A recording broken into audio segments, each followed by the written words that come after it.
வணக்கம். அன்பிற்கினிய ஒரத்தநாடு சட்டமன்ற தொகுதி வாக்காளர் பெருமக்களாகிய உங்கள் அனைவருக்கும், நான் ஒரத்தநாடு சட்டமன்ற தொகுதியில் தேசிய மாற்றுத்திறனாளிகள் முன்னேற்ற சங்கத்தின் சார்பாக தமிழக முன்னாள் முதலமைச்சர் மரியாதைக்குரிய முத்துவேல் கருணாநிதி ஸ்டாலின் அவர்களிடத்தில் மற்றும் தமிழ்நாட்டில் இருக்கக்கூடிய அரசியல் அமைப்புகள் மற்றும் மத்தியில் ஆண்டு கொண்டிருக்கின்ற பாரதிய ஜனதா கட்சியின் நிர்வாக பொறுப்பில் இருக்கக்கூடிய சட்டமன்ற உறுப்பினர்கள், பாராளுமன்ற உறுப்பினர்கள் மற்றும் தமிழக சட்டமன்ற உறுப்பினராக இருக்கக்கூடியவர்களில் ஒரு சிலரை தவிர மற்ற அத்தனை பேரிடமும் என்னுடைய கேள்வி. அன்பான உறவுகளே, நாம் சுதந்திரம் பெற்றதுக்கு பிறகு இன்னும் தமிழ்நாட்டில் மின்சாரம் இல்லாத பகுதி, இன்னும் உணவு கொடுக்கின்ற உழவர்களின் கேள்விகளுக்கான பதில் கிடைக்காத கேள்விக்குறி. இது மட்டுமா, தமிழ்நாட்டில் மாற்றுத்திறனாளிகள் உடலால் பாதிக்கப்பட்டு, உள்ளத்தால் பாதிக்கப்பட்டு பல்வேறு மாற்றுத்திறனாளிகள் பல இடங்களில் பல்வேறு கோரிக்கைகளை வைத்து சங்கம் அமைத்து போராட்டங்கள் நடத்த வேண்டிய நிலைக்கு இன்னும் இவ்வளவு காலம் விஞ்ஞான வளர்ச்சிகள் அடைந்த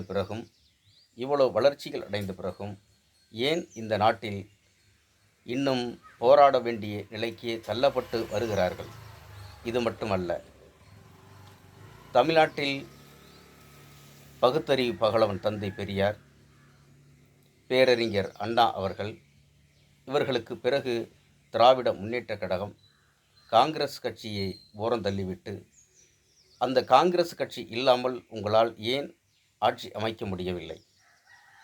காங்கிரஸ் இல்லாத ஒரு ஆட்சியை கொண்டு வருவேன் என்று திராவிட கொள்கை உணர்வோடு திராவிட முன்னேற்ற கழகம் உருவாகி, அதன் பிறகு அண்ணா திராவிட முன்னேற்ற கழகம் இன்றைக்கு எத்தனையோ கட்சிகள் உருவாகுவதற்கு யார் காரணம் என்று மற்ற அரசியல் கட்சிகள் ஏன் சிந்திக்க மாட்டேன் என்ற நிலைக்கு உருவாகி வருகிறது. பகுத்தறிவு பகலவன் மக்களுக்கான ஒரு போராட்ட இயக்கமாகவே திராவிடர் கழகத்தை உருவாக்கி தந்தார். ஆனால் அதற்கு பிறகு வந்த இயக்கங்கள் அரசியல் என்ற போர்வையில் ஒளிந்து கொண்டு மக்களின் வரி பணத்தை சுரண்டுவதிலே குறிக்கோளாக இருக்கிறார்கள். ஆனால் வறுமை கோடு பட்டியல் இன்னும் நீங்கிய பாடு இல்லை. வருகின்ற அரசியல் கட்சிகள் அனைத்தும், உதாரணத்திற்கு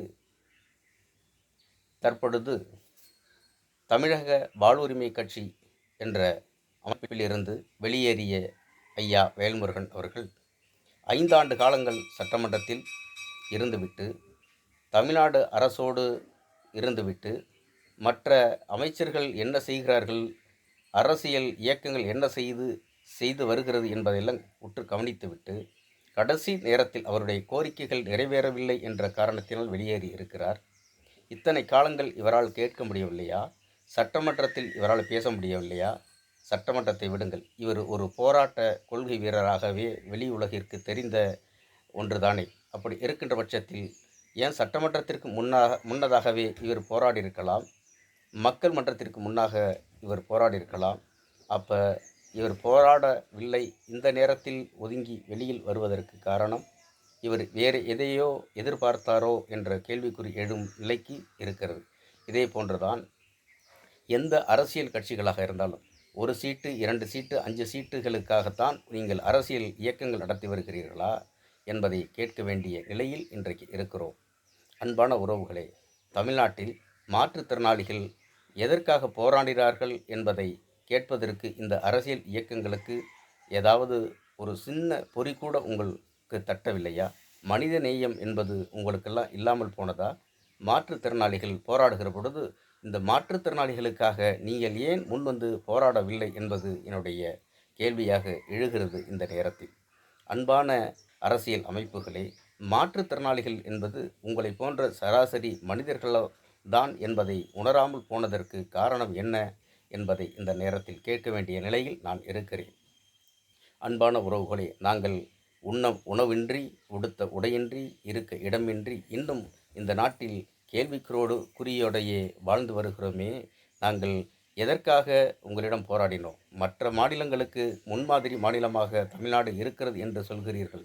ஆனால் மற்ற மாநிலங்கள் பக்கத்தில் இருக்கிற பாண்டிச்சேரியில் கூட மாற்றுத்திறனாளிகள் வாழ்ந்து ஆக வேண்டும் என்ற உணர்வோடு அவர்கள் மாதாந்திர உதவித்தொகையை உயர்த்தி கொடுக்கிறார்கள். ஆனால் தமிழ்நாட்டில் முதலமைச்சர் எங்கள் துறையை கையில் வைத்து கொண்டு, தமிழ்நாட்டின் முதலமைச்சராக இருந்து கொண்டு, அவர் ஏன் எங்களை தள்ளினார் என்பது எங்களுக்கு இன்னும் கேள்விக்குறியாகவே இருக்கிறது. நாங்கள் என்ன கேட்டுவிட்டோம்? இந்த உதவித்தொகையை வைத்து நாங்கள் என்ன செய்வோம் என்று சிந்திக்க இவர்களுக்கெல்லாம் ஏன் சிந்தனையில் பொறி தட்டவில்லை என்பது என்னுடைய கேள்வியாகவே இருக்கிறது. இது மட்டுமா? இந்த மாற்றுத்திறனாளிகள் உங்களிடம் உதவித்தொகை வாங்கி நாங்கள் என்ன செய்ய போகிறோம்? மாற்றுத்திறனாளி இருக்கிற எங்களை பாதுகாக்க எங்கள் தாயும் தந்தையும் படுகின்ற வேதனையும் சோதனையும் கொஞ்சம் நஞ்சமல்ல. படுத்த படுக்கையாக இருக்கின்ற மாற்றுத்திறனாளிகள் முதுகில் பார்த்தீங்கன்னா முதுகு புண்ணு, இடுப்புக்கு கீழ் செயல்படாமல் தன்னுடைய கழிவுகளை கூட எந்த நிலையில் போகிறது என்றே உணர முடியாத மாற்றுத்திறனாளிகள். இவர்களெல்லாம் கொஞ்சம் கூட நீங்கள் மனதில் உங்களுக்கு நல்ல மனது இருந்தால் இவர்களை சிந்தித்து பார்க்க உங்களுக்கு ஏன் இப்படியெல்லாம் நினைக்கிறீர்கள், இப்படியெல்லாம் செய்ய மறுக்கிறீர்கள் என்பது இன்னும் எங்களுக்கு சந்தேகமாகவே இருந்து வருகிறது. இது மட்டுமா? இன்றைக்கு எத்தனையோ பேருக்கு, உதாரணத்திற்கு அரசியல் இயக்கங்கள் எல்லாம் இன்றைக்கு தேர்தல் வரப்போகிறது என்பதற்காக கோடை காலத்திற்காக 2000 சேர்த்து 3000ஆக மகளிருக்கு நீங்கள் கொடுத்தீர்களே, கொஞ்ச நாள் மனசாட்சி இருக்கிறதா?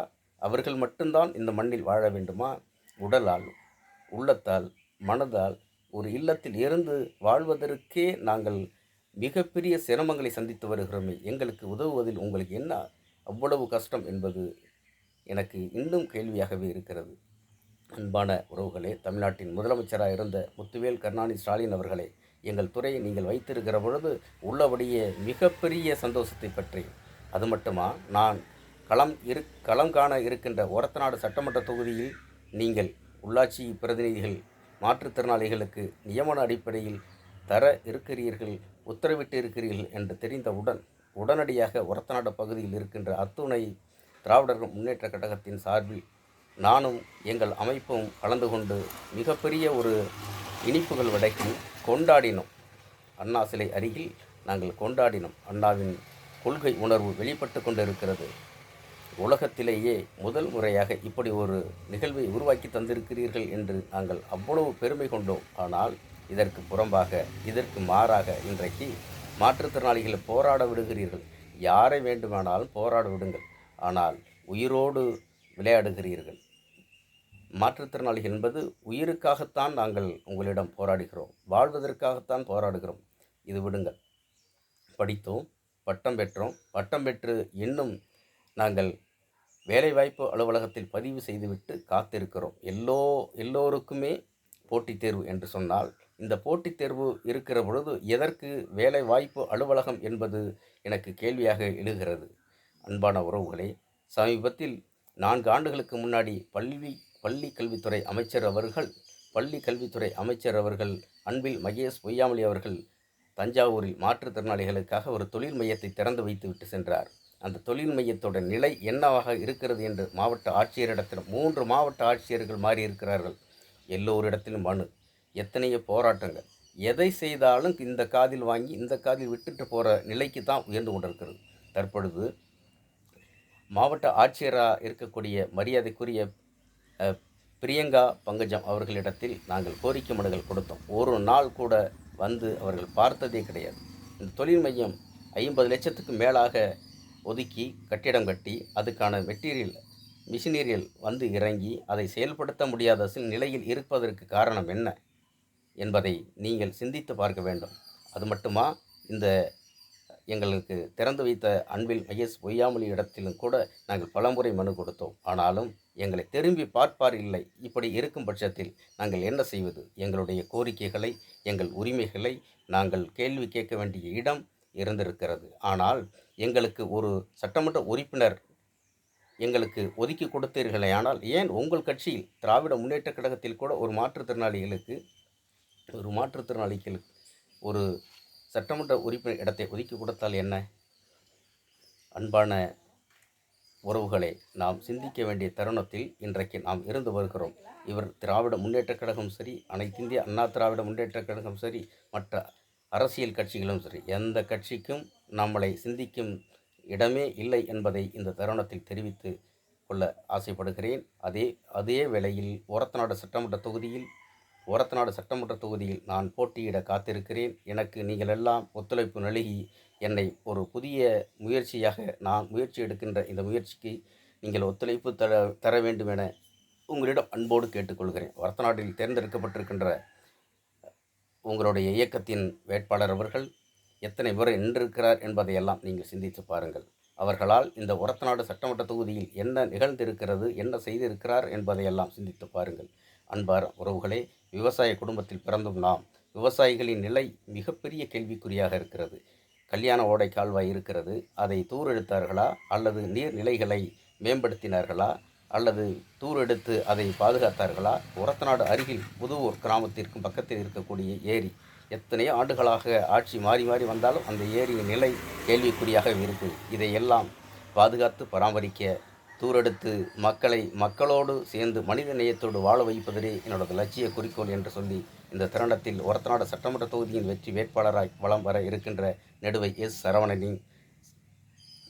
சரவணனின் கோரிக்கை என்று சொல்லி அன்போடு விடைபெறுகிறேன். நன்றி, வணக்கம்.